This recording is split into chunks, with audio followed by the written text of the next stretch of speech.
Good evening. Welcome to Conversations Live. Tonight we're talking about food. Can we grow enough and can we keep it affordable?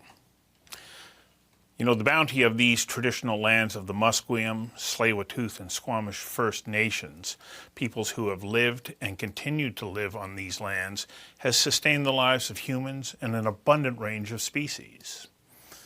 We're asking tonight, is that abundance in jeopardy? Or, if not, will the cost of that food simply be unaffordable? You may not have remembered this from your days of studying English history, but in 1798, Thomas Malthus famously predicted there was no way production could keep up with population gains. He hypothesized that food production could only increase arithmetically rather than geometrically. Thankfully, he was wrong. Still, the question remains, and I think it pertains to British Columbia today, have we exhausted the limited agricultural lands in combination with population growth in this same area? And how vigorously do we need to hold on to protecting those lands to grow food? In 2020, I produced a series, thanks to the support of Bayer Crop Sciences, of 12 conversations with specialists in food production and came away with a deep appreciation of the miracles farmers and agricultural specialists perform. Sadly, however, fewer and fewer people choose agriculture as a profession. So let's take that into account and consider the following. Less than 2% of Canadians make their living by farming. More and more of the land we need for farming is under pressure to be redeveloped into housing and or industrial lands. Just look to the perfect agricultural land the federal government owns in Surrey, and incredulously, the feds are considering selling it to support industrial land development. Let's also keep in mind dramatic weather events, like last year's flood that was underway exactly 1 year ago today. Then there is the drought we just experienced. And let's not forget, we already can't grow enough food to feed ourselves in BC. We only produce about 35% of the food we need. The rest comes from somewhere else. So Malthus may have been wrong, but is it fair to ask, are we reaching the limits of BC's ability to grow food and, very importantly, keep it affordable? Just look at this clip from Robert Sache for the Food for Thought series I produced. Amy, please play that clip. It's titled The Most Challenging Time in Ag History. I would argue that the next 30 years, between 2020 and 2050, are arguably the most challenging years in agriculture's history. Now, as the population goes from 7.6 to 9.5 billion people on the planet, I'm totally confident that we can feed them. The question you put is, will we be allowed to? We've done this before. Norman Borlaug and people like that who brought technology allowed us to increase agricultural production in the face of an increasing population from 1960 until now.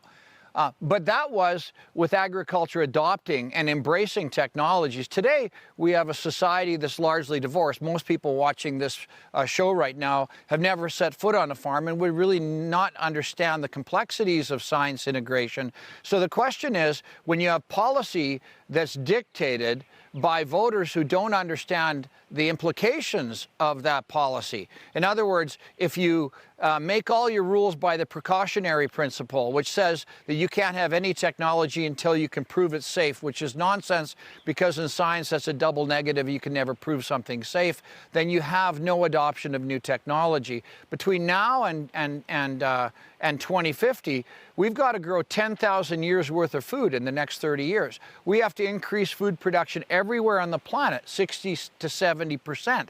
Everywhere on the planet, which puts even more pressure on exporting nations like Canada and Australia. So we have got to be able to embrace science. And for a society that largely has a predicated notion that agriculture is round-fendered pickup trucks and little red barns and farmers with bib overalls on, it's preposterous to think that we can increase production to feed a 2050 population with antiquated agricultural practices. That dog don't hunt. So based on that and the fact that this last summer I drove through the San Joaquin Valley in California for mile after mile after mile, I witnessed once fertile fields either dying or dead. And now add in federal government policies aimed at reducing the use of nitrogen by as much as 30%, I can't help but come back and ask, can we grow enough food to feed British Columbians? And of equal importance, can we keep it affordable? Am I scaring you yet? Amy, can you please play the Sylvain Charlebois clip on food inflation? And then let's hear from Mario Canseco about where this issue sits with British Columbians. The narrative around food inflation or food prices really changed in 2008 in Canada. Because when you go back to 1980, between 1980 and 2008, the general inflation rate and the food inflation rate, they were pretty much the same, really. Both followed each other until 2008. In 2008, all of a sudden, you saw this decoupling between the two. And the food inflation rate has exceeded the general inflation rate of our economy. And that's why people are talking more about food. They're noticing that food is more expensive. In 2008, the average household was spending about 9% of its budget on food, okay? Now we're almost close to 10%, 3. So that decoupling is increasing again. So we are expecting the average household to spend probably 12% of income, probably by the end of 2022, which means that food security is a huge issue in Canada. It's only going to increase. Residents of British Columbia are keenly aware of the high cost of food. More than 4 in 5 say that groceries are more expensive now than in September, a view that rises to more than 9 in 10 in northern BC.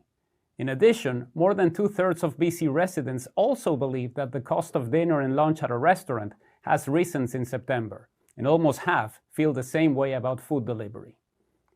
More than 2 in 5 BC residents say they have switched to lower-cost brands when they are at the supermarket, including practically half of women, residents aged 35 to 54, and those in the lowest income bracket. In northern BC, more than half of residents have shied away from the brands they used to buy in order to save money. The financial challenges faced by British Columbians are not limited to the supermarket. We found out that almost 2/3 of BC residents have cut back on dining out on weekends, and more than 3 in 5 are not buying or going out to lunch on a weekday as much as they did 2 months ago. This finding does not bode well for the services industry, which was hoping to bounce back from the lean years of the COVID-19 pandemic and now seeks to welcome customers who are tightening their belts on account of concerns over inflation. Other activities are also not immune to the penny pinch. More than 3 in 5 BC residents are not going to coffee shops or getting treats for themselves or their families as much as they did 2 months ago. It is important to note that only 14% of BC residents say they have not got back on any of these food expenditures since September, which means that more than 4 in 5 are making sacrifices to ensure that existing financial commitments are met. For Conversations Live, I'm Mario Canseco from ResearchGo. So that's the backdrop. Tonight, we have an amazing panel. Please allow me to introduce them to you. In studio, BC's Agriculture Minister Lana Popham, BC Dairy Vice Chair and BC Agriculture Council Director Sarah Sache, Food Banks BC Executive Director Dan Huang-Taylor, by BC Chef Ambassador Ned Bell, and Vancouver Sun reporter Glenda Luymes, and virtually University of California Davis professor Dr. Frank Mitloehner and Canadian Roundtable for Sustainable Beefs Cherie Copithorne-Barnes. Now, just before we begin, I have to express my gratitude to the sponsors who make this evening possible. They are Stem Cell Technologies, Landlord BC, Polygon Developments, BD Development, the Port of Vancouver, Investing News Network, and Research Co., as well as our media partner, the Vancouver Sun. And I want to especially thank Apogee Public Relations and give a big shout out to Oh Boy Productions, experts in live and virtual event production. Now, one last thing. For viewers online, you will see Slido, and I see that a number of you have already seen that because you're starting to fill up the dialog box. But in that dialog box, please feel free to post a question, and I'll either ask the question directly or I'll use it to help inform questions that I start to formulate that arise out of the discussions that we're having. So my opening question to all of our panelists is, can we meet the nutritional needs of the world we live in? And when I say the world we live in, I'm talking regionally, because I think that we have to have a fairly expansive view of what is a food network. Saskatchewan to BC, east and west, and Alaska down to California, north and south. Can we keep the cost of food within reach? Minister Popham, please let me start with you. Thank you. It's such a pleasure to be here this evening. Listening to the clips that you played as we were prepared to start answering questions ourselves, it was daunting what we were hearing. But I can tell you from my perspective, I think there's been a shift in the way we think about food, which is positive. So we're very fortunate in BC that we've got about 5 different regions that grow different things. We've got the Okanagan as our fruit basket, the Fraser Valley with vegetables and animal production. We've got the Peace that has wheat production and grain production, and the Caribou, of course, which is focused a lot on ranching. Because of that, we've got different regions that grow different things, and we can look at our food system not just as a British Columbian food system, but a regional system within the province. And we, as what I need to do as minister, what government needs to do, is really to be the wind at the back of producers to figure out how can we produce more, and how do we focus in on our domestic system. And that's really what we've been doing for the last 5 years. It just so happens that now, with the pandemic, with the flooding, with the interruptions, what we started to do is starting to make a lot more sense now publicly, I think. So we're focusing in how can we increase our domestic production, how can we have a solid foundation domestically, and then how can we take advantage of the international markets. Sarah, over to you. I think as a producer myself, I absolutely believe that that is a possibility for us. When I'm looking at Rob Sake's comments, he talks about technology, and I think about the technology on my own farm that we're able to embrace and to use to produce milk every day. We've got robotic milking system that's different than what even when I joined the farm. Like, I came from a forestry background, I joined agriculture, and I saw all this amazing promise and the potential that there is for the industry, and also all the challenges. I mean, there's a lot of work to do to be able to stay in this industry, to keep going with what we're doing, and to communicate that to the public when, like you say, people are getting farther and farther away from ag. So I really do feel like it's something that we can do and feel encouraged about it, but I'm really passionate about making sure that we find ways for people to join the industry, to make careers in it and to be part of Feeding BC, but because that's something that I'm really proud to do. So what's the biggest challenge you face? There are many of them. I think farming itself is a challenge, and trying to layer that together with a modern lifestyle is really difficult. And weather is the challenge. I mean, you'll hear farmers say that forever, but we've seen in the past year what we've come through with flooding and drought and all of the things on top of everything else that's happening with COVID and society, and it's been a real struggle to keep doing that, and there's a small number of people doing it. So I think that is a challenge and something that we'll have to collectively work together as a society to address.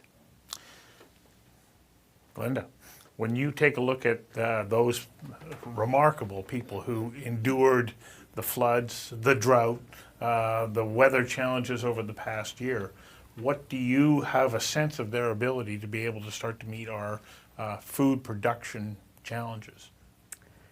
Yeah, I mean, I think they're incredible people. It was 1 year ago that the atmospheric river hit, and I mean, literally a year ago, I think dairy cows were being evacuated from the Sumas Prairie as the water was rising. And it was farmers that were doing that. And there was farmers that didn't want to leave their animals. And just dramatic stories coming out of that situation. You really saw what the care that farmers have for their animals. And yet many died. I think 100,000 chickens and 500 dairy cows. And meanwhile, vegetables rotted in the fields, and there was also losses to perennial crops like blueberries. The blueberry bushes were damaged. So I think it's very challenging for farmers. I think it's been a very hard year for the farmers that I've spoken to. From that flooding, we went into a very wet spring. That came with a lot of challenges. Planting was really delayed for a lot of farmers.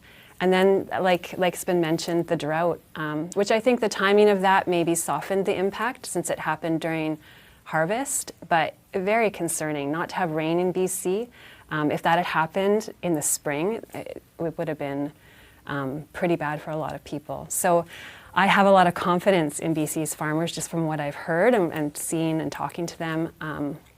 But I think it's going to be hard for them. Isn't it remarkable that they still brought the crops in this year? Yeah. Like, yeah. what does that say about them? Yeah, pretty incredible. Yeah. I don't know. I think farmers will find a way. That's what the sense that I get, that they are pretty passionate about what they do, and with other challenges that you mentioned, development and inflation, the rising cost of food, and the inputs to produce our food, yeah, they're going to have to rise to that challenge, I think. Well, Ned, you need them, don't you? With the Buy BC program, you want to support them, but you need them to have that determination and resilience. How confident are you that we can meet our food production needs and objectives? Well, I mean, wow, that's a big question for me to answer as one representative of not only the Buy BC program, but also my culinary friends, across the province, and not just, cooks, chefs, processors, makers, of course. Farmers are my heroes, fishers are my heroes.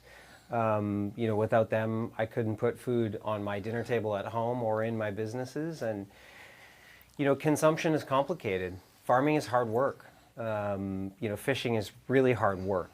I've been to Sarah's farm and I've seen what their family does, and it's delicious, but it's difficult. I believe in farmers and fishers. I believe in Mother Nature. I think I know that we have to support not only products that are grown and fished and farmed and made and processed here in BC. We need to celebrate them, amongst our peers and our communities. I love what Minister Popham said about the regionalization of our food system. I was born in the Okanagan. I live in the Okanagan, but I spent years on Vancouver Island and years on the south coast of this province, and wherever I am is where and what I cook. I call my food currently hyper-local, hyper-seasonal. It's difficult to cook that way. It's expensive to cook that way, but it's worth it. We're creatures of habit. When we go to the grocery store, we buy the same things often. I have a family. I have 3 sons. They're hungry. I have to pay my mortgage and also, support my business. And so, can we grow enough food? I hope so. Can we harvest enough food if Mother Nature lets us? It's incredibly complex. All I know for sure is that I'm not going to give up. I believe in the system. We just have to support that system. And, this is coming from a chef who used to call his food globally inspired and locally created. And now I call my food hyper-local, hyper-seasonal because of the place that I currently live, this tiny village in the middle of nowhere, so to speak, in Naramata. But when I was the exec chef of a big hotel in downtown Vancouver, I had a very diverse customer that had very diverse palate. And so you sort of cook and cook for the people that you're currently feeding, and even in my own home I have 3 diverse palates that I have to cook for. So I do believe in farmers. I they're my most important partners in the mission of food, and we wouldn't be anywhere without them putting food on our collective tables. So I agree. You touched on one thing there, though. It's expensive and it's becoming more so. And Dan, you're at the food bank. You're starting to see the effect of this. What's it looking like there? Are you feeling like we can grow enough food and keep it affordable? I want to believe that we can. We're seeing higher numbers at food banks than we've ever seen before. Reports came out in October that saw increases of 15% in the last year. But in BC, the numbers were closer to 25% of people using food banks, and the numbers of people, the frequency of use of food banks. The 2022 was supposed to be a year we were hoping to be coming out of the pandemic, seeing gradual reductions in the number of people who are needing to access services. But with this cost of living crisis, it's only gotten worse. So will we get more of this good quality food into food banks? I mean, we're not currently seeing it. And we're seeing a widening of the gap between the number of people who can afford to purchase that food for themselves and the number of people who are coming into food banks. The profile is changing. We are seeing more working people coming into food banks, full-time workers, both parents with jobs, but they still need to get to a food bank to supplement some of those supports for their families. Food banking is expensive, so if a food bank has to purchase food, which pretty much all of them do, they need to stretch that money even further. And with food inflation, with good quality products always being one of those more expensive, the proteins, some of the dairy products, the produce, it can sometimes fall on food banks to do what they can to provide enough food for their clients, and that isn't always the most nutritional option. Mm-hmm. So we see the farmers, we see agriculture as a really important partner in all of this work. Many of our food banks across the province are working very closely with that sector, and there's a lot of food comes in through farmers, but there's still a great deal of work to do if we're going to make it affordable and accessible to all people who need the services. Yeah. I'd like to invite Cherie Copithorne-Barnes to join us virtually right at the moment. Cherie, you listen to what we're talking about right now, and you play not only on your own farm, but within the Sustainable Roundtable for beef production, a very important role. Can we meet the needs regionally for protein, especially from cattle, in Western Canada, or is it becoming unsustainable, even though I know that you're part of the Sustainability Roundtable? You bet. I mean, it's the whole concept of the precept of affordability is what's going to be key in all this. What we've found is that, to put it in simple terms, we are being challenged from the production level to meet consumers, not only their needs, but their wants. And so sustainability was really driven because people were feeling uncomfortable, especially in the beef industry, about how we were producing. And so we turned around and we delivered a program that we could deliver a sustainable product to them. But with any product that goes to the shelf, we're doing nothing more than adding more layers of cost. So it becomes very difficult to define how we can produce commodities to meet the needs and wants, and at the same time remain affordable. In the case of BC beef production, sadly, there's not enough beef production in that province to fully satisfy the consumer's needs. And in fact, Canada has to be viewed from a beef production perspective as a national entity, because the key to keeping commodity prices affordable is about finding efficiencies.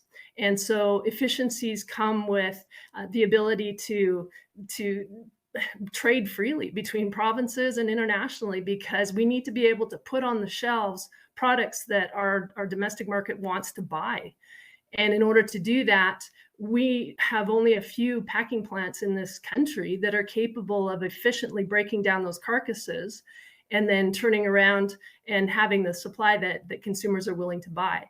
So in the case of BC producers, there's not enough producers to supply that high-end product. And so, but at the same time, you can't forget that you need to utilize the entire carcass in order to keep that price valid and affordable. So we need these larger national plants in order to keep that price available. And at the end of the day, all of us really do want to support our local markets. There's nothing more passionate about being able to produce for our local community. But the reality is, if we're also expected to feed the world, we need that interprovincial international trade as well. You make great points there, but already the questions that are coming in are saying we need to shift towards plant-based food production. And that puts more pressure on you to not only make sure that you are managing your ranch properly, but that you are, having to deal with these kinds of pressures. They're saying, well, why don't you grow something else? Why don't you grow something else on your ranch, Cherie? Well, the beautiful part of it, and this is I can speak directly from even a BC producer's perspective, is that many of the places where our cows are roaming are unsuitable. And I know you've got Dr. Frank Mitloehner here that can speak to this much more adequately than I can. But the reality is that science is showing that beef production, if you want a nutrient-dense product that can efficiently and effectively utilize all corners of this earth, which is what we've basically heard from Robert Sache say, we need to use every option available. And therefore, you can take a cow and you can turn her loose out on a prairie for 6 months, and she's going to produce 600 to 700 pounds of a calf that can be used to feed the world with not a single input other than they're going to be helping to increase biodiversity, increase the grasslands. And it's not in replacement of losing any croplands. And in fact, we need to maintain our grasslands because there's a huge repercussion if you remove livestock from our environment. The cost of doing that from a greenhouse gas intensity perspective is something that is irreplaceable. So we need livestock as a part of this solution. It's not a problem within it. Dr. Mitloehner, thank you for joining us from Southern California. Is Cherie right in saying that having a protein-dense part of our diet has to be part of our ability to grow enough food? Or could we not turn those arable lands into other use for growing plant-based foods that we can eat? Yeah, good evening, everybody. Good evening, Stuart. It's nice to talk to you again. Look, I'm a scientist here at UC Davis, and I've been looking at this issue of sustainability of the food supply chain for a long time, not just regionally or nationally, but also internationally. I want to bring to the front here statistics that back in the last century, beginning of the last century, in 1920, we had 2 billion people in the world. Today we have 8 billion, so we have quadrupled human population in a century. Now think about that. The Green Revolution has really helped us to make that happen, to feed all of these folks who have been added to our planet. And in my opinion, we will have another Green Revolution. If we don't, we will have serious challenges feeding the world's population, not so much here in North America. I mean, yes, here food will become more expensive, and to some it will be more difficult to purchase it. But there will be many areas in the world where food will become drastically harder to get, more expensive, and we will, I think, experience quite some shortages over the next few decades. I do believe, though, that we have the knowledge and we have technologies that can help us to become more efficient in various parts of the world. I also do believe that we do need to use all agricultural land in the most effective and efficient way. Cherie just talked about marginal land. These are the lands that you have in large parts of Canada or here in the Midwest, where you have really no fertile soils or not enough water, where it's too rocky, too hilly, and so on, and you can't grow crops. And that's 2/3 of all agricultural land worldwide, and also 2/3 of all agricultural land here in the United States and in Canada that is not suitable to grow crops. So what we do there is we use ruminant livestock because they are capable of converting cellulose-rich grasses into animal source foods. So it is actually a big deal, and it is something that we need to continue in order to satisfy a growing global demand for nutrient-dense foods. The question keeps coming back on, like from Slido, people are saying we need to focus more on plant-based diets. Do you keep hearing this, Glenda, in your reporting? Yeah, I think so. Often when we write about, beef or dairy, we'll get emails afterwards. People are looking for that. People want to do what's best, I think. They believe that eating a plant-based diet is better for the environment. So I think that's where it's coming from. Yeah. Absolutely, we're seeing in my world a lot of people requesting plant-based options. I sort of think of it in a number of different ways. Usually, the way I think of it is that we're addicted to square chunks of big protein in the middle of the plate. And we in North America eat primary proteins, excuse me, pretty exclusively. We need to think beyond that. Here in BC, even if you just focus on seafood for a second, there's over 100 different things in this province that we could have access to. But could you name more than 10 of them? Probably not, because we eat 4 things in North America almost exclusively. But when it comes to plant-based, the way that I like to sort of think about it is, let's have nutrient-dense plant-based as the center of the plate, and let's garnish with sustainable protein. So instead of 5 or 6 or 7 ounces of animal protein, let's think of 3 or 4 ounces. Let's think of 2 or 3 ounces that garnishes. So premium product. So it sort of, addresses potentially the increase in price. You're still enjoying the thing, but maybe you're just enjoying a little bit less of it. Because I love plant-based nutrient density. I love it. It's delicious. It fills my tummy. It gives me energy, nutrient, and power. But, I also love wild Pacific salmon or BC beef or, all the other delicious things that are sort of, famous here in this province, but maybe just a little bit less. So does that equation add up to making food a little bit more affordable if we focus more on plant-based and moving away from protein? And from your perspective, Dan, would that help you in being able to supply food to the people who come to the food bank? I think about the fact that we've got people who are going, yeah, I want to eat like this. The affordability issue is becoming one that affects me. What can I do? So more and more people are maybe offsetting what their food costs are by going to the food bank. Is that part of the equation?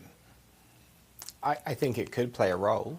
I mean, the cost reduction, anything that can be done to reduce the household grocery budget, but still adequately feed the members of the family, is something to be explored and embraced. Whether that can be make any meaningful changes to the number of people accessing food banks, because we're talking about a pretty significant shift in the way that we approach food, is something that would be a big question for me in terms of reducing the number of people who need to access because they now have a bit more money in their pocket. But I mean, innovative solutions to this is the way that we have to approach a lot of this work. I realize that was a bit of a reach. Sorry to put you on the spot like that. But Minister Popham wants to jump in and come to your rescue right now. Thank you. So I'm just listening to the other comments. I do, in my world, also see pressures to incorporate more plant-based food into our entire system. But in BC, we're very fortunate because I believe that we can grow and process just about anything. We have 200 land-based products. As Chef Bell said, we have over 100 sea-based products. And we also have the opportunity to use ingredients from other parts of Canada in our plant-based processed products. In my experience, I don't see that the processed plant-based products are more affordable than your more traditional meat products. They have a cost themselves, but we do have the ability to offer just about anything anybody wants. The issue of where do we send our beef cattle that we're growing here in BC, where do they get processed? Well, traditionally, we've sent them to Alberta, to the plants that were mentioned earlier, but we're trying really hard to set up our own processing infrastructure here in BC. And the reason why, we've learned a lot of lessons over the last little while, and most of them come down to shortening the supply chain, making sure that food is available in the regions that it's needed, making sure that we're not spending extra money on transportation if we don't have to. And that creates a better economy here in BC, a food economy. We see a lot of young people wanting to get into agriculture like we haven't seen in the past. As I mentioned before, there's a bit of a renaissance. We need to make sure that the land is available for farmers to farm on. We need to have a secure domestic base for them to sell into. We're moving more food through our hospital system, through our institutions with procurement, making sure that there's a solid market. And then we need to market it to not just ourselves here in BC, which Chef Ned is our ambassador for our Buy BC program, but we have lots of opportunities outside the province as well. But as far as being in an ideal position to produce as much as possible, we're set up for it here in BC. Glenda. Yeah, I just wanted to add, today I was in Walmart, actually. I have 3 kids, and I'm trying to keep my grocery bill to a certain limit, and so I was in Walmart. I was in the produce section, and I think the only BC produce I could find there was BC apples. And I was just surprised at that and kind of discouraged. And so, in answering that question, the affordability piece of this is also a big issue. Cherie, when you hear this, your thoughts? To be honest, it's frustrating. Because again, when I explained the difference between consumers' needs versus consumers' wants, the science clearly states the exact impact that beef production and the greenhouse gas intensity emissions that it produces. And yet people automatically assume, because of bad press and because of incorrect information that's been put out there in the past years, that the automatic solution is to go to a plant-based diet. Again, we got to look at this from, as much as it's important to look at a regional perspective, Canada exports almost 50% of the beef product that we have anyways. I think there's opportunity to be able to increase our packing capacity, and I'm all for having BC have its ability, because that's what creates competition and niche and different expectations and ability to market to the consumers, drive the passion from producers' perspective to be able to produce for their local community. There'd be nothing better. But at the end of the day, that's not going to feed the world either. And so if we want to continue to take a myopic perspective of what's best for our local community, then that's a good place to go. But if we have to try and start filling the supermarket shelves of Walmart, then we've got to take a little bit bigger stance of what's really real and what are the things that we wish we could do. So we're only growing or producing about 35% of our food here in British Columbia. What do we need to do to be able to up that if we're actually looking at the idea that we can be self-sustaining? Yeah, our numbers in our ministry show about 45%, but give or take 10%. We do need to increase what we're producing, definitely. Like I said, we need to make sure that the land base is secured, so there's land to grow food, to produce food on. We're very fortunate here in our province to have an agricultural land reserve. It's quite unique. But of course, we do see heavy pressure for development on that land. Changing regulations, making sure that it's more secure than it has ever been is critically important. But I do hear people that travel around saying, you know, there's a lot of farmland that's just sitting vacant or fallow. But in lots of those cases, it's being purchased and the owner is waiting for a chance to develop that land. We need to make it more appealing for farmers to grow more. And so we have these great programs in our ministry where we're trying to encourage more growth, and we're starting to see some pretty cool results. We have a replant program for hazelnuts. So a decade ago, we were hit very hard with a blight that affects hazelnut trees, and we had a few processors, and it wasn't a major industry, but it was significant. Slowly over time, those trees started to die off, and I I love bees, and hazelnuts are the first pollen that bees can access in the spring. So I sort of put that 2 and 2 together and thought we need to bring back the hazelnut industry for many reasons. It's a wonderful product. We can grow it well in BC. So we started to have a replant program where we pay for a portion of a hazelnut tree if somebody wants to replant their nut yard. So that's been going now for 4 years. And this is the first year that the processors are saying that we're not sold out already by this time of year. We actually have enough hazelnuts in the system now to go over into the spring. And that's just going to grow and grow. Hazelnuts are an excellent source of protein, but they're also a great tree that withstands a lot of the climate weather events that we're seeing. They're drought tolerant. They require less inputs. And the hazelnut trees out in the valley that were flooded, their success rate of survival was quite high. And so those are the sorts of things where, like I said, government can be the wind at the back of producers and find out the best ways to support them to increase that production. One sector, I'm just going to come to you and say, you're a year-round producer. Yeah. So I feel like I've been sitting here quietly as we talk about plant-based, and it's not really usually my angle to be a contrarian, but it really is, I think, amazing that dairy is year-round self-sustaining in the province, and nationally supply managed system makes it so that all the most part of the dairy in Canada is offered is Canadian produced, and it's something that we can do well and we can do here in BC. And so I think that people of my generation and those coming behind me, I think, want to see choice. And I don't think that choice needs to mean one or the other. And I think that there is a role when we can do something well already in this province to keep doing it. Nationally, Dairy Farmers of Canada is committed to net zero by 2050. So this is something that we're talking about all the time.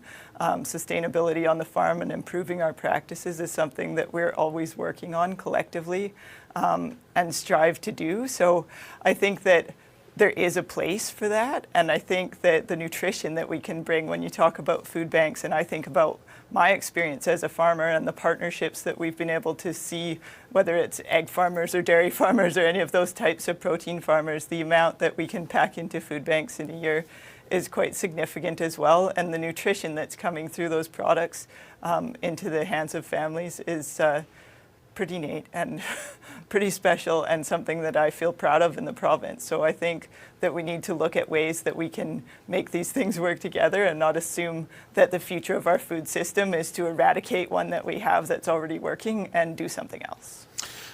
From dairy, we produce a tremendous number of products that can be exported, that can be moved across into other regions in Canada. They have a shelf life. They would be food sources that the food bank could accept, would they not? So it's an important element in what we're doing. Frank, when we, I've posed the question, and I know that we're here in British Columbia, and we're talking about food supply here, but do we really have the ability to be able to look at, California, Oregon, Washington, British Columbia, Alaska, Alberta as an interconnected region where we can be offsetting one another's challenges? And I bring that up because Minister Popham talks about bringing back the hazelnut industry here, where we're seeing tremendous pressure on the almond sector in California. Are these kinds of dynamics possible? Well, I think so, yes. I do believe that we cannot just look at our little provinces and states, but entire regions to augment what the deficiency of the other regions are. So, for example, here in California, we are producing an enormous amount of agricultural products, 400 specialty crops, but 50% of all fruits and vegetables in the United States is produced here. 90%, 90 of all nuts, 20% of all dairy. So definitely an agricultural powerhouse, but not without challenges, because we have water scarcity, we have all kinds of regulations that are limiting what farmers are allowed to do, while in other sectors like the health sector, technologies are promoted. In agriculture, many of them are now limited. So I do believe that our regions can work and should work together. I also do believe that our farmers need to be able to use modern technologies in order to maximize production. And I wanted to also mention one more point that has not come out yet, and that is the enormous amount of food waste that's occurring. Here in North America, we are wasting about 40% of all the food that's produced. And not just here, but in all developed countries of the world we do. And that's largely at the consumer level, in restaurants, in our kitchens. And to my great surprise, when I checked in with the United Nations FAO on this, the Food and Agriculture Organization of the United Nations, these massive waste and loss numbers even apply to developing countries. So the reason why I bring this up is not just do we need to produce more food, but also we need to waste less food. And we need to think about how we can all contribute to that. Ned, you must have thoughts about that because you've gone hyper-local and you're saying let's maximize the bounty that we have here locally. Can we cut down on food waste? Because it's a question that has come up from a number of people who are sending in questions right now going, we're wasting an enormous amount of food. What can we do to guard against that? I mean, that's a really difficult question to answer, completely. I think, can we? Absolutely. Will we? I don't know. I mean, humans are interesting creatures, and we want things to look perfect. And if they don't look perfect, we think they're going to taste differently. And of course, we know that that's just bonkers. The massive amount of food waste happens at the retail stop on the foods foods journey. We as chefs and are magicians with how to use everything. Talking about whole animal production, we buy whole cows and use every single bit because it's expensive, but it's also an incredible experience for our guests and for our culinary team to sort of see the entire thing, value the entire thing as one thing as opposed to just the primals.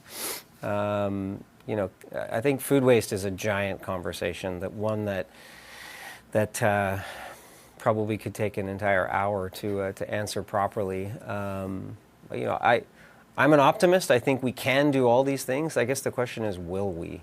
I think Minister was going to say something, maybe Dan as well, but. Over to you. Food waste is a major issue. I remember when the forest fires were happening a couple years back, I was driving through Oliver. And Oliver is known to have these wonderful roadside stands filled with fruit and vegetables that you can drive through. They depend a lot on the tourism industry.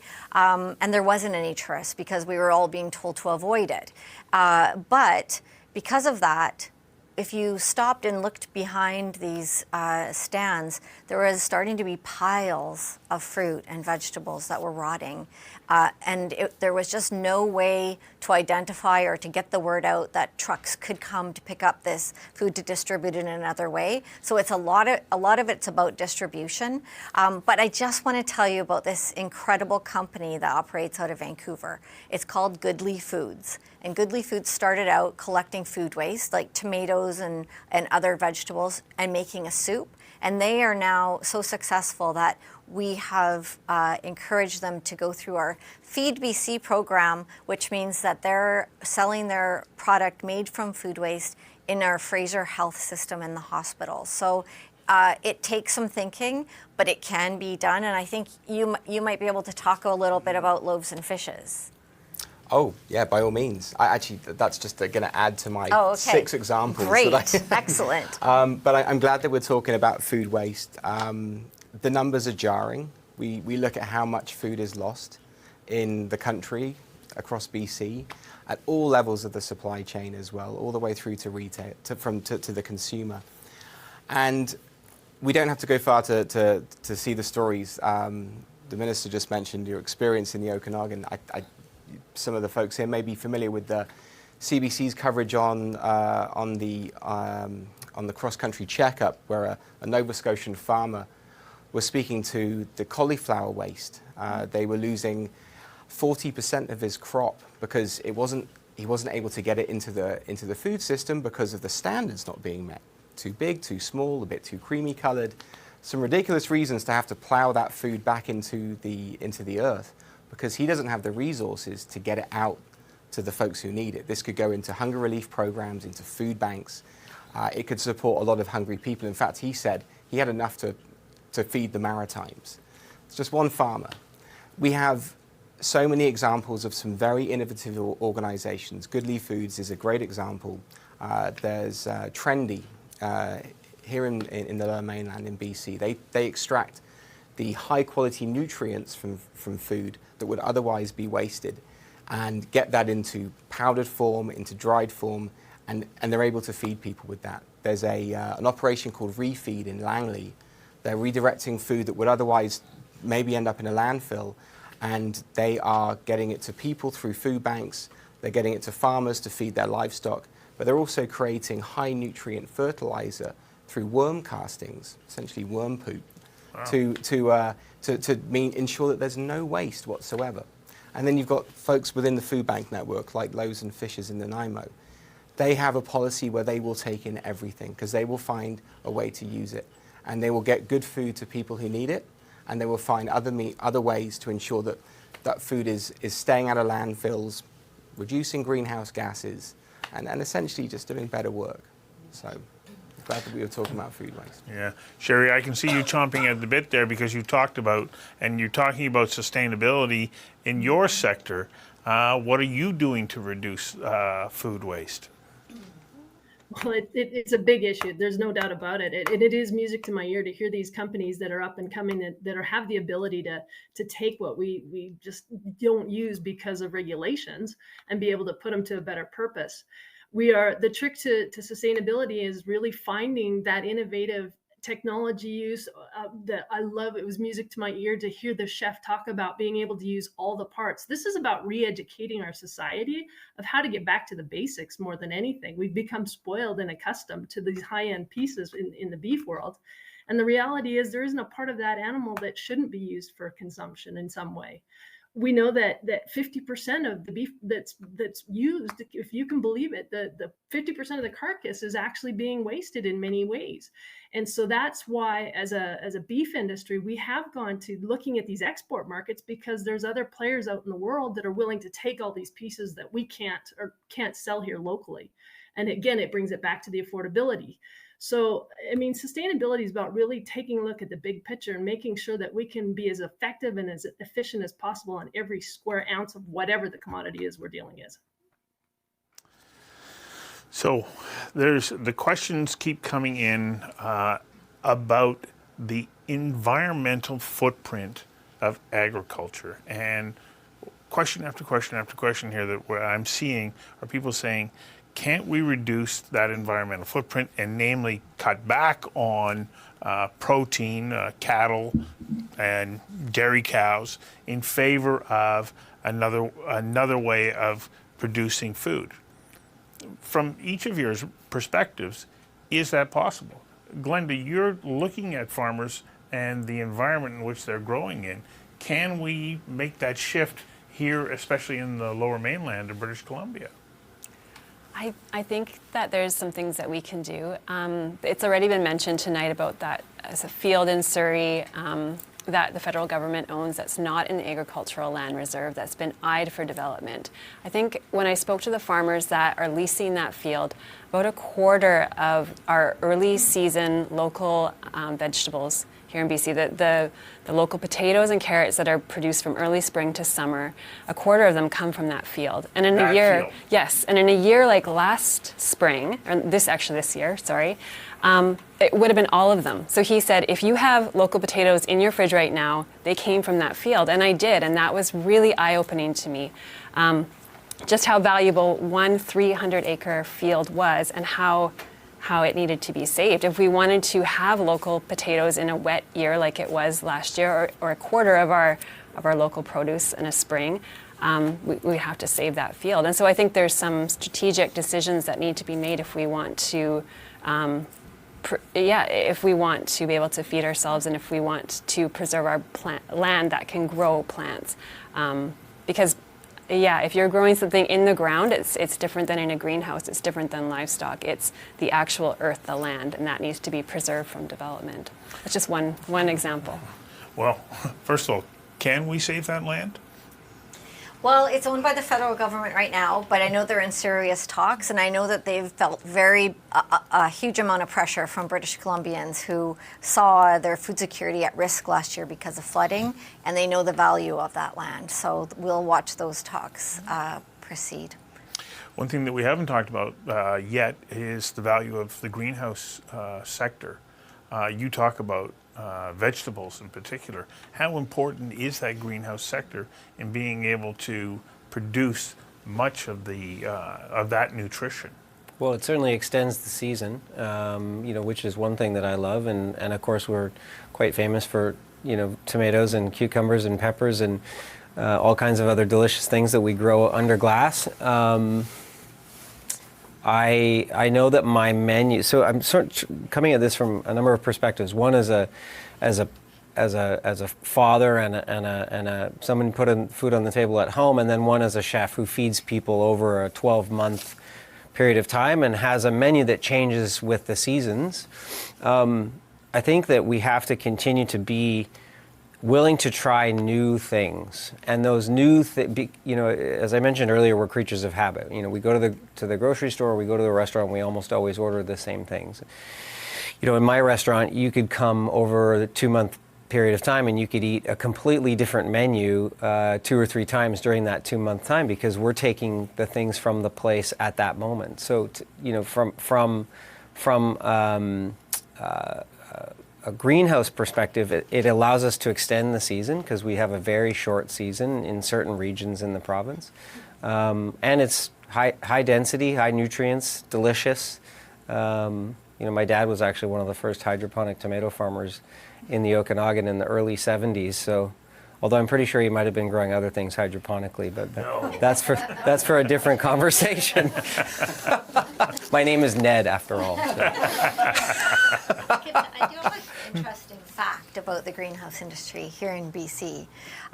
They're fabulous and they grow incredible things, but they're also very efficient as far as land use. So the greenhouse industry produces 17% of what we grow in BC on 0.02% of the land base.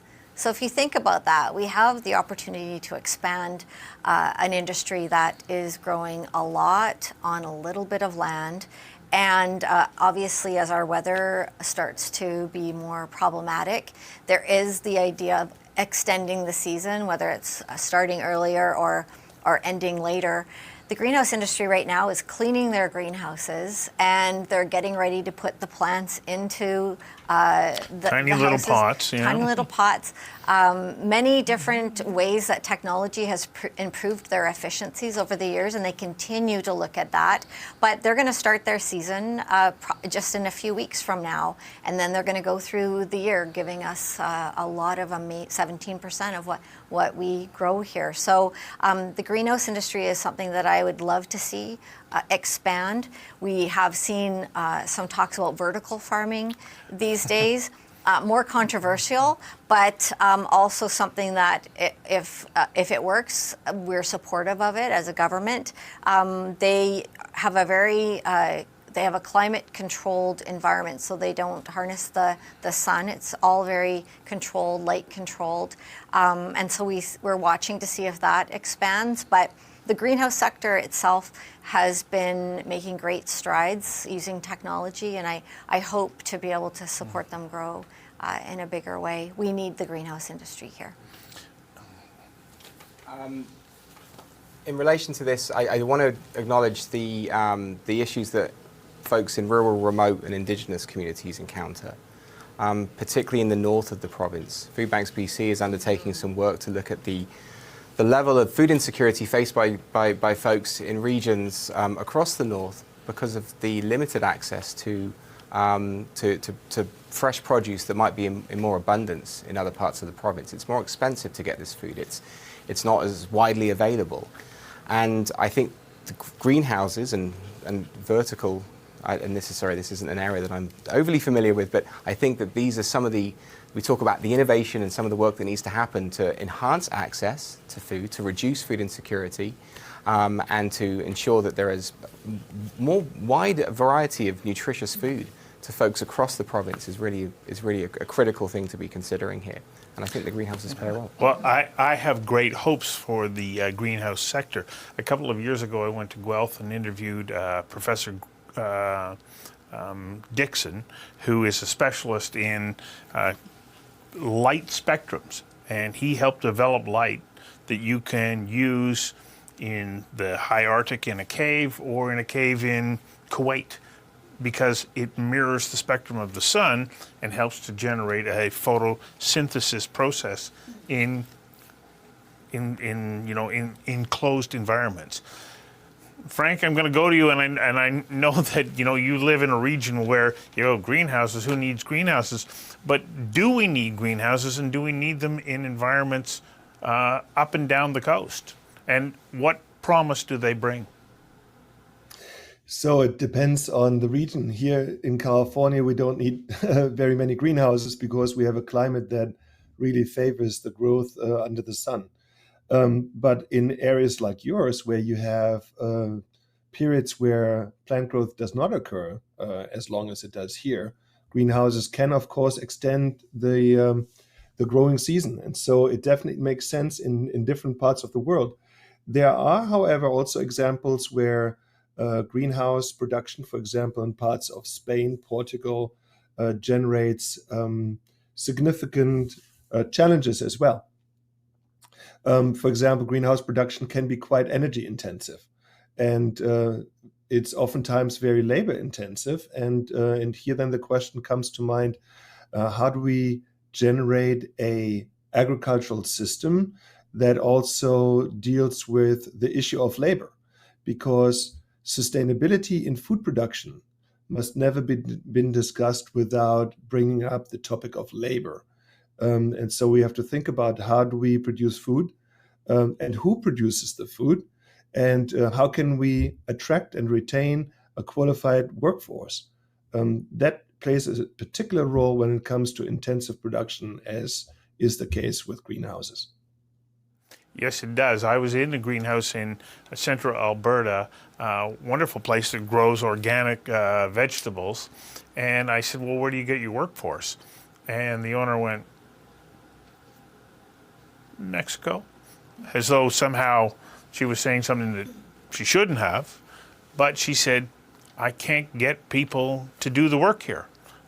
She said, I can't tell you the number of times that people have said to me, oh, yeah, I love gardening. I'd love to work in your greenhouse.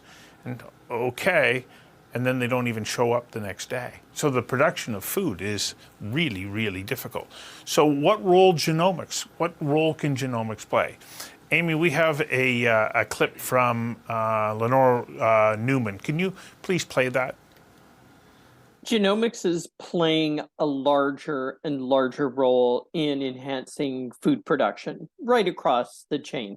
That can be everything from better seeds for grain and oil crops to engineering plants specifically for working in an indoor environment like a greenhouse. Same goes for animals, and also, it's fair to say there's a lot being done on the pathogen side and the disease side as well, where we're understanding resistance better so we can use less pesticide and herbicide. Sarah, I see you smiling at that because you know that it plays a role in your sector in the agricultural industry. Yeah, it certainly does. I think adoption of those technologies are becoming a lot more common.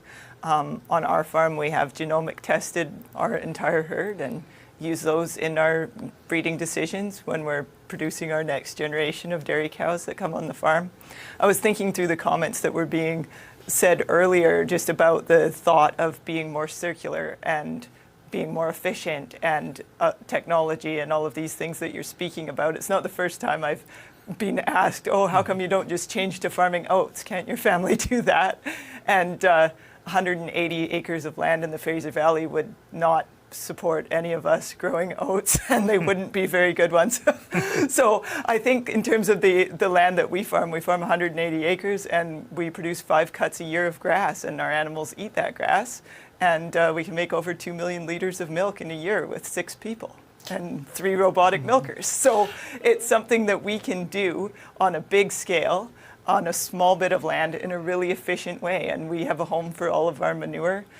We use it in our fields. We apply other nutrients as we need to. We soil test. We do all these things because to us, this is our circle. This is our place, and this is what our livelihood and our community relies on. So all those things go together to me. So one of the things that I find quite interesting is that manure that you talk about plays an important role, especially in organic farming. Frank, how important is animal manure if we want to have organic vegetables? Well, if you want to grow crops, you only have 2 choices. The one is synthetic fertilizers, the other one is organic fertilizers. And if you want to grow organic crops, then you must not use synthetic fertilizers. That's one of the rules in the book. And what that means is you must source organic fertilizer. And what many people don't know is that these organic fertilizers almost without exception come out of some animal's butt. In other words, this is manure we're dealing with, and organic production is largely dependent upon it. And so we have now entered a period where, because of this war in Ukraine, Russia, Ukraine, and Belarus are not producing the normal amount of synthetic fertilizers, and where globally we now have shortages of fertilizers, and where fertilizer costs go through the roof. We now, for the first time in a long time, have long lines of crop producers who want to have more organic fertilizer, meaning more manure. So there are now all kinds of platforms that trade animal manure, and animal manure is now transported quite some distances. Cherie, I want to come back to the topic of genomics. How important is that in helping you manage your herd and for the beef sector? It's a growing science, without a doubt. The difference between the dairy and the beef industry is basically the population of the different types of herds. Each herd has its own unique set of genomes. But it's very important as we grow, as the science of genomics improves, we're starting to see areas where we can see disease resistance in these animals. So antibiotic use becomes a very effective thing. When it comes to those same cows I was talking about earlier that are grazing up the side of a mountain, we can see genomic traits. There's consistencies in the animals that get out there and graze those tough areas and convert pounds of beef. So it's a matter of, the worst part is this comes down to cost. These are things that are still quite costly in our commercial industries. And so we need to get the science and the technologies to be that much more efficient so that we can start applying it, because there is a lot of validity to learning how this will affect my herd. Minister Popham, is there a willingness to accept the role of genomics? Because there are people who go, whoa, genetically modified food? No. But we do seem to be willing to embrace the concept of introducing more and more of genomics research into ensuring that we get our best land use, best yield, and to address environmental impact issues. Absolutely. So it has a major role to play. I see that when we meet with Genomics BC around making sure that plants have the best resistance to whatever disease is being impacted on them. You know, having strong genetics and genetics that allow the plant to survive through situations where you would perhaps spray a pesticide. If we can reduce that, it's better for the environment. It's what the consumers are demanding these days. And so there's a huge role to play. And we're very supportive of that. But there's a lot of technologies that are going to help us as well. And so we see that right across the spectrum of what's happening in agriculture and food production. The dairy industry, I'm a huge fan of the dairy industry here in BC. I spend a lot of time on dairy farms, and I'm just really proud of the decisions that they've made over the last many years to animal welfare issues, efficiencies, having a smaller footprint. They're doing a lot, but you see that happening everywhere. So up in the wine industry, in the Okanagan, for example, the technologies that are being used there, the breeding of plants, it's reducing the amount of inputs that are needed. And in the long run, that reduces the cost of the product, because if you're not paying money for whatever types of input, sprays, etc., then that should be able to bring the cost of the product down. We even have drones now that are identifying things like powdery mildew on grape leaves before the human eye. So you can get in there and address a pretty problematic disease in grape growing by doing spot sprays, and so they don't do the whole vineyard. And so it's an exciting time for agriculture in a lot of ways. Well, it's interesting that you mentioned drones. I find it quite remarkable, the use of drones in agriculture now, because instead of standing at the edge of the field going, gee, I wonder what's happening 4 acres away, you park your drone up and it flies out. Oh, there it is, exactly. Yeah. We're going to run out of time, as we always do with these kinds of discussions, and so much of it is, well, these people can do that and this has to be done over there. But does the consumer not play an important role here? And so I want to go to all of you and say, well, what role can we individually play in helping to ensure that we're getting the foods that we need, that the industry stays healthy, and move forward from that perspective? And Ned, I think that you really, are connected to this idea that we are interconnected with the system. Yeah, I want to go back to something that's important for me, and that's education. I think, I'm the product of a great home economics teacher who inspired me in high school and really helped guide me, maybe embraced my addiction to delicious food at a young age, and sort of said, you should think about hospitality. And I have 3 young boys, as I mentioned, and I was constantly thinking about a number of different programs in BC or around BC, farmers in the classroom, chefs in the classroom, these great programs that are getting in front of youth and teaching them the importance, or at least allowing them to understand or how to identify what local food means in their own, community. You talked about Walmart. I think we all shop at some of those big box retailers. Not all of us have, local farm markets just down the road from us. And so depending on where you live, of course, so much of our population is moving to these large centers, but so much of our province is in the middle of nowhere. And, when you live in the middle of nowhere, of course, how do you get that food to market, or how do you get that food to you? I could go on and on with the 30 different suppliers that I buy from in my restaurant and how I try and get that food to my restaurant in Naramata. But education is key, and I think that is there a more important conversation than food? It's the one thing that connects every human. We have to eat at least once a day, if not 3, if we can afford it, or if we're fortunate enough to be able to afford it. Many of us can't. Water, probably the most important conversation. But we live in the best province, in the best place, in the best place. We're so fortunate here in British Columbia to live in Canada, and we are spoiled rotten. And I think we need to, share the wealth with our neighbors. And I really believe it starts in the classroom. I really do. I think our young ones just don't know where their food comes from. And I was the product of a couple of hippies who went to UBC and then moved to the Okanagan. And here I am, being the proud cooker of food for many, and, being a champion of the BC program, and of course, really standing shoulder to shoulder with farmers and fishers all over this province. But most of us don't know where our food comes from. And truthfully, probably don't care. Mm-hmm. And I think we actually should. And I know that that's too kind of perfect little button on the end of it, but if we don't, we're going to lose it. Well, Glenda, you're trying to shine a light on that. You're trying to show people through the work that you're doing what it is that we're doing. Yeah, just something that resonated with me. After the flooding, I was talking to some farmers in the Sumas Prairie, and I spoke to a Brussels sprouts farmer. And kind of at the end of the interview, I asked him, is there anything I've missed, anything that you would add here? And he said, can you please tell people to buy local food?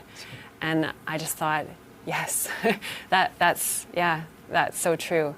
The other thing I think about is the pandemic and those early days of the pandemic, and when things seemed so uncertain and the supply chain wasn't working properly and grocery store shelves were bare. But I remember myself feeling a sense of comfort when I looked around at our food producing lands in BC, and when the BC government made a way for farmers markets to open again and to get that bounty to people at farmers markets. And so that also is another thing that when we think about feeding ourselves and our food system, that I would emphasize. Frank, from your perspective, what is it that individuals, people, every day we're making decisions about food, because as Ned pointed out, like, what's more important than eating? Not much. But are there things that we can do that can help the system, that can support agriculture and food supply and food security? Well, I would add to what the chef just said, that the two most important sectors of society are the food sector and the health sector.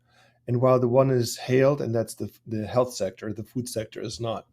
But what really concerns me too, and that's also mirroring what he just said, is that people have a remarkably limited knowledge of nutrients, of food and health, of food and impact on the environment, and so on. I think that's really where things need to start. They need to start to change in anything from K through 12 and on to the college kids. I teach classes here with 400 students, and these are really smart students, but the knowledge they have around where their food comes from and what it's made of is dismal. And that's a problem. We need to take food more seriously. We need to make it a much more important part of society. Not everybody is interested in all the details as to how it's produced and so on, but I think people need to reconnect more with food, because if they don't, there will be negative consequences on health, negative consequences on society overall, negative consequences on our environment. I think we need to make it a priority.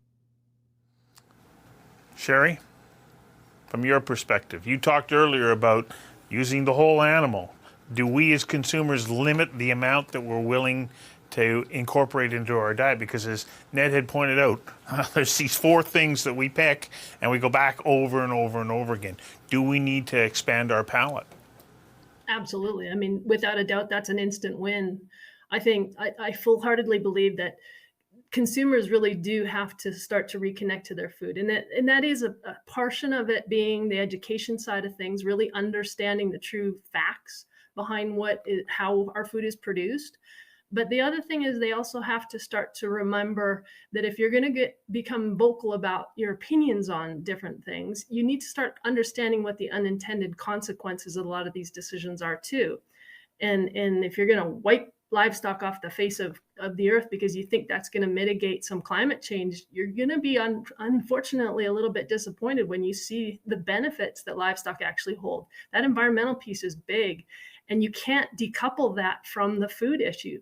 We've got to take all these positives and work together. This is not about pitting one commodity or one thing against each other. We need to work together as an entire food producing industry to feed the world, to feed ourselves.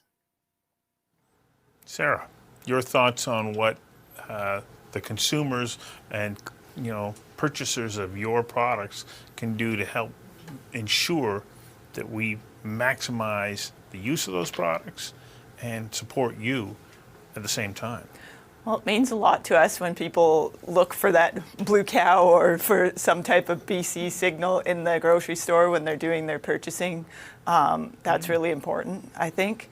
And seeking out those products and making a point of being intentional and being knowledgeable about them. I think in the organic sector in BC, we're kind of seeing that for producers, there's not as much a benefit in being in it anymore. And I think that if we want to keep those things and keep that variety, we need to vote with our dollars at the grocery store, even when it's expensive. So there is that, like the fuel, fertilizer, all of the F's are blending together in my mouth, but for us it is feed, fuel, and fertilizer, and it's really expensive. And if you know that, then the price at the grocery store makes a lot more sense. If you try to think about what is going into producing that product that you're paying for, ultimately, like, the price that you're seeing at the grocery store is less than we can actually produce it for. So it's important context, and you need to learn those things, and I think the best place to learn it is from farmers, and there's lots of us that are willing to share that and to connect with consumers and to kind of try to bridge this gap that's grown in our society. Dan, I know that you're dealing an awful lot with a population or a group of people who are saying, I just want food and I need some help getting it. But from your perspective, what do you see are things that individuals can do? It's a big question. From an individual perspective, because if we're talking about food security, we're really talking about income insecurity. We're talking about getting more money into people's pockets so they can afford to buy the food they need. Which means a big point. You need to write to your elected official and say, change some policies because we need to get more money to people. But I think if we're talking about from the ability to maybe change some of these habits and create some inherent change in the way we approach food, I'd like to echo Chef Sned's comments there about education. I'm speaking now from someone with privilege. I've never had to use a food bank. I've never faced food insecurity. And I am also a father of 2 young kids, and I want them to know how important it is that we respect the food that we have. It's a constant battle to get them to eat. I hate how much food we have to throw out, but it's one of those things that I think we should certainly be adopting at the earliest age possible. Introduce it into schools, help young people, kids, understand where the food's coming from and the importance of our food systems. So I would hope that would make some level of difference. Mr. Popham, we started with you. I'd like to wrap up with you because you're in a unique position. You can actually help support so many of these initiatives that we've only just touched on. I mean, the problem is we're an hour and a half into this and we're only just scratching the surface. But what's most important that individual people can do to help ensure that we're maximizing, our local produce but tied into a network of food suppliers that go way beyond just our borders? What is it that we have to do individually? So I do feel really grateful to be in the position that I'm in to try and direct as much support to our local farmers as we can. People, when they go to the grocery store, whether they go to the farmer's market or they go direct to farm, wherever they're purchasing their food, they need to be reminded that when you purchase BC product, it's making a huge difference to the farmers in our communities, and it's making a huge difference to our economy in British Columbia. When you support something that's been grown on a farm in BC, you're not just supporting that farm, you're supporting the businesses that support that farm. And so it's critically important that people think about the purchases that they're going to make. Our Buy BC program really allows us to tell the stories as if farmers are the rock stars.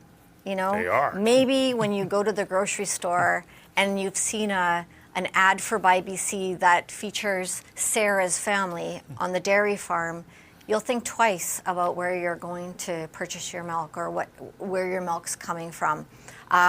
We have incredible blueberry industry here in the province, and when you go and try and find fresh blueberries on the shelves in December, maybe think about those incredible blueberries that are in our freezers that are grown by BC producers. So it's a way of thinking. Right now I'm hearing a lot of people talk about the price of lettuce that's being brought into our province right now. Well, I could tell you that my favorite sandwich is a cheese sandwich with kale rather than lettuce. So it's about how we're thinking about our own food choices. Maybe, I like kale anyway. It's not everybody's cup of tea, but I'm saying add a few pickles and it'll just be fine. But allowing for consumers to understand why buying BC is important. It's the most important thing you can do, and it allows us to have a solid foundation here in our province. Doesn't mean we're giving up on the international market and trying to feed other areas and other jurisdictions, but unless we've got a solid foundation here, we're going to run into problems. But I feel hopeful right now. Well, that's a good note to end on. I wish that we had more time because I think there's so much more that needs to be addressed in this topic. But I want to thank all of you for spending your time with us this evening online. But most importantly to me, the panel that is in studio and online with us. Thank you very much. And it's like we need to do this again, maybe in a few more months, and touch on other topics, because the list of questions that we never even got close to, it has been growing. So thank you. I want to thank our sponsors. I want to thank the support of the Vancouver Sun, our relationship with them to be able to deliver this to you viewers is remarkable. And I'm gonna ask you to join us again next month for our town hall, Vancouver Sun Town Hall, and an evening with Kevin Falcon, the BC Liberal leader, and Vaughn Palmer. Thank you and good night.